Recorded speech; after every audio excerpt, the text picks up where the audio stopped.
இறைவார்த்தை. ஒருவருக்கொருவர் நன்மை செய்து பரிவு காட்டுங்கள். கடவுள் உங்களை கிறிஸ்து வழியாக மன்னித்தது போல நீங்களும் ஒருவரை ஒருவர் மன்னியுங்கள். எபேசியர் 4ஆம் அதிகாரம் 32ஆம் இறைவசனம்.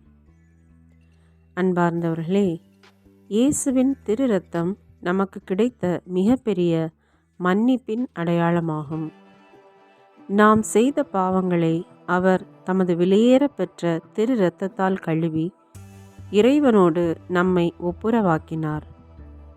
அந்த அருளை பெற்ற நாம் பிறருடைய தவறுகளையும் மன்னித்து பரிவும் இரக்கமும் கொண்ட இதயத்துடன் வாழ அழைக்கப்படுகிறோம்.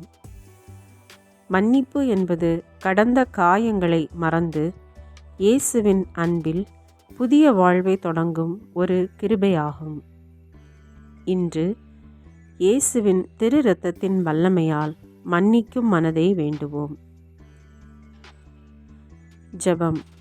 அன்பான இயேசுவே, உமது விலையேற பெற்ற திரு இரத்தத்திற்காக உமக்கு நன்றி. என்னை காயப்படுத்தியவர்களை மனதார மன்னிக்கவும் அனைவரிடமும் பரிவும் இரக்கமும் காட்டவும் எனக்கு அருள் தாரும்.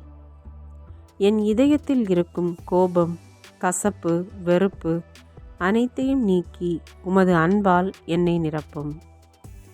உம்மைப் போல நானும் மன்னித்து வாழ உதவி செய்யும். ஆமேன்.